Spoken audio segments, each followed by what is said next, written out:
오늘 우리에게 주신 하나님의 말씀 보도록 하겠습니다. 다니엘 5장 17절로 23절 말씀입니다. 생명의 샘가 1월 20일 목요일 말씀 손가락 환상이 나타난 이유 함께 읽겠습니다.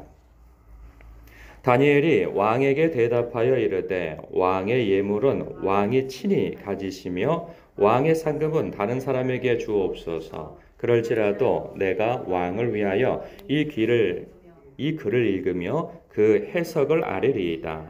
왕이여, 지극히 높으신 하나님이 왕에 붙인 느부갓네살에게 나라와 큰 권세와 영광과 위엄을 주셨고 그에게 큰 권세를 주셨으므로 백성들과 나라들과 언어가 다른 모든 사람들이 그의 앞에서 떨며 두려워하였으며 그는 임의로 죽이며 임의로 살리며 임의로 높이며 임의로 낮추었더니 그가 마음이 높아지며 뜻이 완악하여 교만을 행함으로 그의 왕위가 패한 바 되며 그의 영광을 빼앗기고 사람 중에서 쫓겨나서 그의 마음이 들짐승의 마음과 같았고 또 들나귀와 함께 살며 또 소처럼 풀을 먹으며 그의 몸이 하늘 이슬에 젖었으며 지극히 높으신 하나님이 사람 나라를 다스리시며 자기의 뜻대로 누구든지 그 자리에 세우시는 줄을 알기에 이르렀나이다. 벨사살이여, 왕은 그의 아들이 되어서 이것을 다 알고도 아직도 마음을 낮추지 아니하고 도리어 자신을 하늘의 주제보다 높이며 그의 성전 그릇을 왕 앞으로 가져다가 왕과 귀족들과 왕후들과 후궁들이 다 그것으로 술을 마시고 왕이 또 보지도 듣지도 알지도 못하는 금, 은, 구리, 쇠와 나무, 돌로 만든 신상들을 찬양하고 도리어 왕의 호흡을 주장하시고 왕의 모든 길을 작정하시는 하나님께는 영광을 돌리지 아니한지라. 아멘. 다니엘은 벨사살 왕으로부터 벽에 쓰인 글씨의 해석을 요청받죠. 그러면서 부와 귀와 권세를 또한 약속받습니다. 다니엘의 말은 그에 대한 대답으로 오늘 말씀이 시작되지요. 이 말씀을 다니엘의 그 반응, 왕이 내가 너에게 목에 금사슬을 걸어주고 그리고 자주색 옷을 주며 그리고 이 나라의 셋째 통치자가 되게 해주겠다 하는 굉장한 약속을 해요. 근데 그 약속에 대한 그의 태도는 오늘 우리 하나님의 사람들과 그리고 하나님으로부터 은사를 받은 사람들이 어떤 마음가짐과 태도로서 하나님의 일을 해야 하겠는가라는 그런 좋은 예를 보게 되어집니다. 그는 이런 얘기를 하죠. 왕의 예물은 왕이 친히 가지시며 왕의 상급은 다른 사람에게 주옵소서. 그럴지라도 내가 왕을 위하여 이 글을 읽으며 그 해석을 아뢰 것입니다. 라고 하죠. 이러한 태도에 반대되어지는 사람이 성경에서도 기억나는 사람이 있어요. 보면 어떤 사람이냐면 그 엘리사의 사원 게하시라고 하는 사람이 있어요. 이 사람은 열왕기하에 등장하는 사람인데 그 아람의 군대 장관 그 나아만이 문둥병에 걸려서 이제 그 고침을 받으러 왔다가 7번 물에 들어갔다 나와서 그 고침을 받고 돌아가게 되어지죠. 그런데 그의 스승인 엘리사가 그에게 하나도 어떤 그 사례를 받지 않고 그냥 돌려보내는 거예요. 그 얼마나 아깝습니까? 아니, 저 사람은 마음이 너무 호의적이라 그냥 한마디만 하면 그가 가지고 온 모든 금은보화를 다 받아서 이거 종으로서 자기가 좀 편하게 덕도 좀 볼 수 있고 그럴 것인데 아니 그 우리 주인님은 속도 없이 그냥 보냈다 이거죠. 그래서 주인 몰래 쫓아갑니다. 쫓아가서 우리 주인이 깜빡 잊고 손님이 오셨는데 그 손님을 맞이하는데 은과 옷이 좀 필요합니다. 그래 거짓말을 하죠. 그렇게 해서 그러니까 사실 그 나아만은 있는 거 다 주고 싶은데 그 정도 달라고 하는 것도 사실 마음이 불편했어요. 그래서 이거 말고 더 가지라고 해도 요금은 됩니다. 그래서 이 은이죠. 은에 2달란트 그리고 옷 몇 벌 이렇게 가져가서 숨겨놨다 걸려가지고 오히려 대래 나아만이 걸렸던 그 문둥병이 그에게 옮겨가는 그런 벌을 받기도 하지요. 그가 그때 이런 얘기를 합니다. 내가 지금 쫓아가서 그거 받아올 때냐? 이런 책망을 받아요. 그러니까 때를 구분 못하는 거죠. 하나님께 영광을 돌려야 할 때 자기의 유익을 챙기느라 마치 그런 속된 표현이 있죠. 그 연불에는 관심이 없고 제법에만 관심이 있다는 거. 자기가 해야 할 일에 대해서는 마음이 없고 그 해야 할 이후에 오는 그 유익에만 마음을 갖고 있다고 하는 것을 빗대어서 한 말인 거죠. 우리 하나님의 사람들은 하나님께 열심을 갖고 마음을 다하면 하나님께서 아주 놀라운 어떤 은사도 주시고 그로 인하여서 기적도 행할 수 있는 능력도 주십니다. 그리고 지혜도 주셔서 그 지혜로 다른 사람을 도울 수 있는, 그래서 큰 은혜를 끼치는 통로가 되어질 때가 있죠.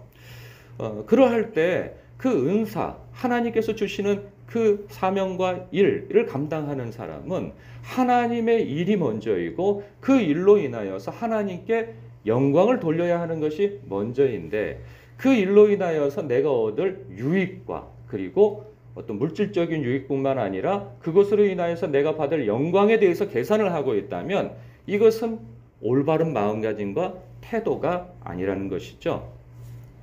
그런 부분에서 우리가 늘 조심해야 할 필요가 있다는 생각이 듭니다. 특히나 저 같은 목사 같은 경우에는 더더욱 그런 함정에 빠질 수 있기에 오늘 말씀이 참으로 이 경고의 말씀으로서도 참 들리는 듯 싶습니다. 그러면서 다니엘은 그 왕에게 이제 해야 할 말을 하고 있는 것이죠. 왜 하나님께서 저 글씨에 벽에다가 글씨를 써 주셨는가에 대해서 이 느부갓네살 왕의 경우를 예를 들죠. 그러면서 벨사살 왕의 교만을 지적하면서 그에게 임할 하나님의 심판의 정당성을 설명하고 있는 대목이에요. 여기서 주목해서 봐야 할 것은 무엇이냐면 22절이죠. 22절 벨사살 왕이요. 왕은 그의 아들이 되어서, 그는 그의 부친이라고 표현되어지는 느부갓네살 왕이죠. 이것을 다 알고도 그의 아들이 되어서 이것을 다 알고도, 이것이 무엇이겠어요? 이 앞부분에서 설명하고 있는 과거 느부갓네살 왕이 자신이 마치 하나님인 양, 마치 신인 양, 그러한 권세를 떨치는 것이 자기 능력으로 된 것이냐, 그렇게 교만을 떨다가 하나님의 징계를 받고 짐승과 같은 삶을 살다가 결국은 하나님을 인정하고 하나님께 영광을 돌리는 그러한 삶을 살지 않았습니까? 그것을 보고도 어찌 이러한 하나님 앞에 교만한 행동을 할 수 있습니까? 하나님께서 이것을 다루시느라 이것을 이 글씨를 써주신 것입니다. 라고 말씀하고 있는 거죠. 그러니 이 말씀 속에서 우리가 받아야 할 말씀은 무엇이겠느냐라는 거예요. 하나님께서는 이것을 통해서 우리가 아는 바는 이거죠. 하나님께서는 교만을 싫어하신다는 거예요. 우리가 익히 알고 있는 이런 말씀이 있죠. 교만은 패망의 선봉이요 거만한 마음은 넘어짐의 앞잡이니라. 하나님께서 이만큼 교만을 싫어하시고 징계하시고 물리치신다는 말씀이에요. 이것은 불신자뿐만 아니라 믿는 사람에 대해서도 역시 마찬가지인 거죠. 사실 우리는 이 벨사살 왕처럼 이렇게 교만을 부리거나 이렇게 하나님 앞에 이 무지한 태도를 보이지는 않습니다. 그러나 우리의 삶 가운데에서 우리도 모르게 하나님께서 우리에게 허락하여 주신 물질과 기회와 건강과 삶의 모든 전반적인 것, 그리고 내가 열심히 노력하여서 얻은 어떤 성과, 이런 것들에 대하여서 하나님을 인정하지 못하는 태도를 보일 수도 있다는 것이죠. 어쩌면 우리는 너무 교묘해가지고 하나님께 영광을 돌리는 척하면서 자신에게 영광을 돌리는 경우들도 있을 수 있습니다. 사람은 속이고 스스로는 또 속일 수도 있을지 몰라도 하나님을 속일 수는 없는 것이죠. 우리의 마음의 동기가 정말 하나님 앞에 순전한지를 늘 돌아봐야 할 것입니다. 그리고 우리의 삶 가운데에서 우리가 붙잡아야 할 말씀은 무엇인가? 바로 이건 것 같아요. 잠언서 3장 6절에 보면 너는 범사의 그를 인정하라. 그리하면 내 길을 지도하시리라. 말씀하신 그러면 이 말씀 속에서 인정한다는 게 무엇이겠어요? 그 전반, 그 이전 말씀이 이런 말씀이 있어요. 너는 마음을 다하여 여호와를 신뢰하고 내 명철을 의지하지 말라. 그러니까 여호와를 신뢰하는 것. 우리의 삶 속에서 모든 일에 있어서 여호와를 신뢰하고 그리고 내 의지, 명철, 수완, 경험 이러한 것들을 의지하지 말고 범사에 하나님을 의지함으로 그분께 여쭙고 그분의 말씀이 임하면 내 마음에 감동이 있다면 그 말씀 앞에 순종하는 것을 통하여서 내가 하나님을 인정하는 태도를 보이는 것이죠. 오늘도 여러분 이 아침에 먼저는 하나님께서 내게 허락하신 모든 것에 대하여서 감사하는 마음을 가지고 하나님께 영광을 돌리며 찬양하는 태도를 보이는 것이 중요할 것입니다. 그리고 사람을 만나든 어떤 일을 계획하든 무엇을 하든 하나님 앞에 먼저 여쭙고 그리고 그 여쭌 말씀에 하나님께서 어떤 응답을 주시거든 그 말씀에 단순히 순종하며 하나님의 어떤 종으로서 하나님의 사람으로서의 태도를 보이시는 하루가 되도록 여러분 묵상하시길 주님의 이름으로 부탁하며 축복합니다. 하나님께서 좋은 응답이 있으실 것입니다. 기도하겠습니다.